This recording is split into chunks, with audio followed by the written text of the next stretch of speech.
जय जिनेंद्र मित्रों, श्री गणेशाय नमः। मैं आपका दोस्त सन्नी जैन और आप सभी का हमारे चैनल पर हार्दिक स्वागत है।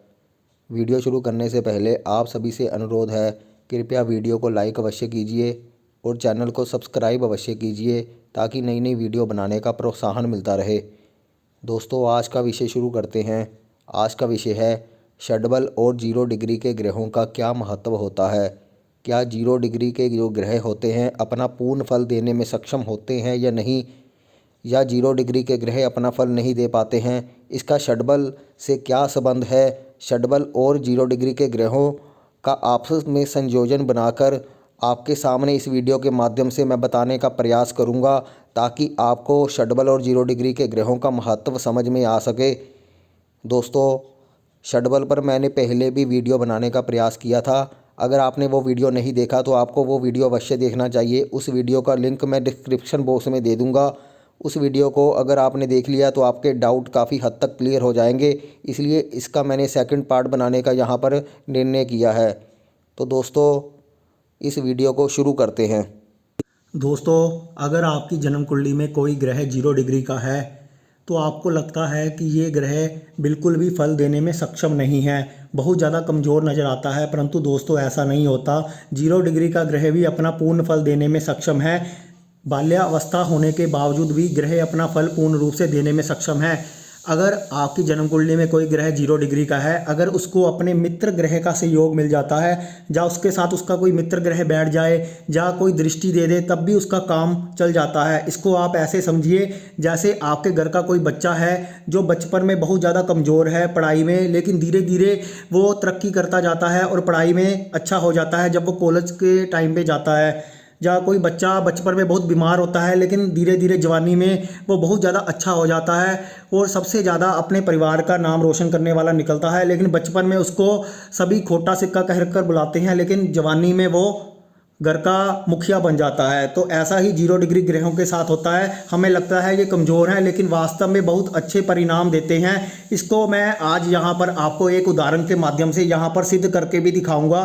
कृपया वीडियो के अंत तक जरूर बने रहिए।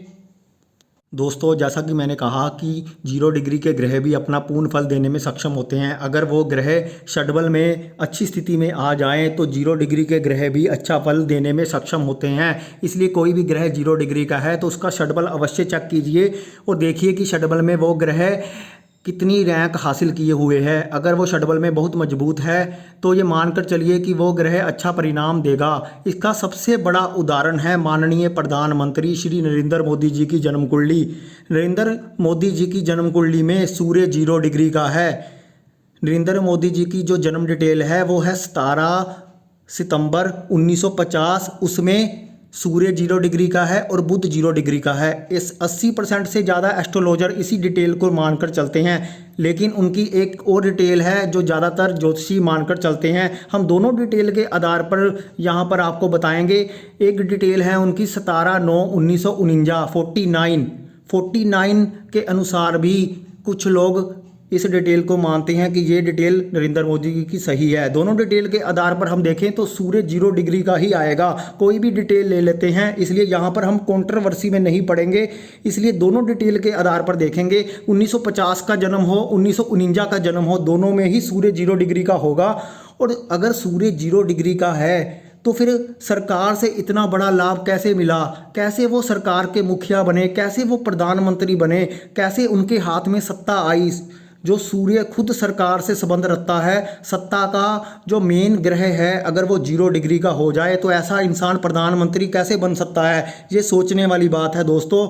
इसलिए अगर कोई ग्रह 0 डिग्री का है उसको कमज़ोर मत मानिए। इस जन्म कुंडली के आधार पर, प्रधानमंत्री जी की जन्म कुंडली के आधार पर इस बात का पूरा संकेत मिलता है कि 0 डिग्री के ग्रह भी अपना पूर्ण फल देने में सक्षम है। यहाँ पर आप देखोगे, अगर हम उनका कोई भी लगन मान लें, तुला लगन मान लें, वृश्चिक लगन मान लें, शाम तक कोई भी डिटेल ले ले तो उसमें सूर्य 0 डिग्री का ही मिलेगा। इसलिए सूर्य तो 0 डिग्री का ही रहने वाला है उनकी जन्म कुंडली में। तो इस प्रकार से यहाँ पर सूर्य 0 डिग्री का होकर भी वो सरकार के मुखिया बने। तो यहाँ पर हम अगर षड्बल में जाते हैं तो यहाँ पर आप देख रहे हैं कि नरेंद्र मोदी जी के जो षड्बल हम दिखा रहे हैं आपको, तो यहाँ पर 1950 और 1949 दोनों षड्बल आपको दिखा रहे हैं। दोनों षड्बल में अगर आप देखोगे, खुद लगाकर भी देखोगे तो देखोगे कि सूर्य दोनों षटबल में सूर्य सबसे मजबूत स्थिति में है, पहले नंबर पर है। दोनों ही षटबल में 1950 का जन्म लेते हैं तब भी सूर्य षटबल में सबसे मजबूत है, 1949 का जन्म लेते हैं तब भी सूर्य षटबल में सबसे मजबूत है। तो यहाँ पर हमें देखने को मिलता है कि सूर्य जो वास्तव में हमें 0 डिग्री का दिखाई दे रहा है वो षटबल में बहुत ज़्यादा मजबूती लिए हुए है, जिस कारण उनको सरकार से बेनिफिट मिला। वो सरकार के खुद इतने बड़े पद पर आसीन हुए, प्रधानमंत्री बने, देश को चला रहे हैं। ये छोटी बात नहीं है। सूर्य 0 डिग्री ने इतना बड़ा कमाल किया है। आपने देखा होगा कि नरेंद्र मोदी जी का बचपन था वो बहुत ही ज़्यादा संघर्ष से गुजरा है, यानी 0 डिग्री के ग्रहों ने उनका पूरा संघर्ष करवाया, लेकिन उन्होंने हार नहीं मानी और 0 डिग्री के ग्रहों ने ही उनको फर्श से लेकर अर्श तक पहुंचाया है। यहाँ पर आपको जीता जाता उदाहरण देखने को मिल रहा है नरेंद्र मोदी जी के माध्यम से। दोस्तों, मैं नरेंद्र मोदी जी की जो डिटेल है 1949 वाली सही मानता हूँ, 49 वाली जन्म कुंडली में नरेंद्र मोदी जी की सही मानता हूँ, परंतु कुछ लोग 1950 वाली सही मानते हैं। लेकिन चलो हम इस बात पर कंट्रोवर्सी नहीं करते। हम ये देखते हैं कि अगर हम 1950 वाली जन्म कुंडली लेते हैं तो उसमें तो दो ग्रह 0 डिग्री के हैं, सूर्य भी 0 डिग्री का है और बुध भी 0 डिग्री का मिलेगा। 1949 वाली में सिर्फ सूर्य ही 0 डिग्री का मिलेगा। तो इस आधार पर हम देख रहे हैं कि सूर्य 0 डिग्री का होने के बावजूद भी वो देश के प्रधानमंत्री बने हैं। तो ये बात से स्पष्ट है कि सूर्य 0 डिग्री का होने के बावजूद भी बहुत बड़े स्तर पर जाया जा सकता है। अगर षटबल में उसकी स्थिति अच्छी है, जन्म कुंडली में अन्य ग्रहों का सहयोग है, तो 0 डिग्री के ग्रह भी हमें बहुत बड़ी बुलंदियों तक पहुंचा सकते हैं। इसलिए 0 डिग्री के ग्रहों से नहीं डरना चाहिए।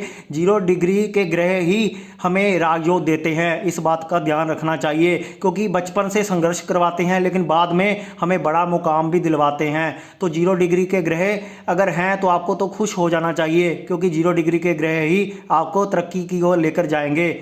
तो दोस्तों, इस वीडियो के माध्यम से मैंने ये बताने का प्रयास किया है कि 0 डिग्री के ग्रह को अगर आप षटबल के साथ मिलाकर देखते हो और जन्म कुंडली पर अप्लाई करते हो तो आपको पता चलेगा कि ये भी राजयोग देने वाले हैं। तो इस वीडियो के माध्यम से मैंने उदाहरण के माध्यम से ये स्पष्ट किया है। अगर आपको आज का वीडियो पसंद आया तो कृपया वीडियो को लाइक अवश्य कीजिए और चैनल को सब्सक्राइब अवश्य कीजिए।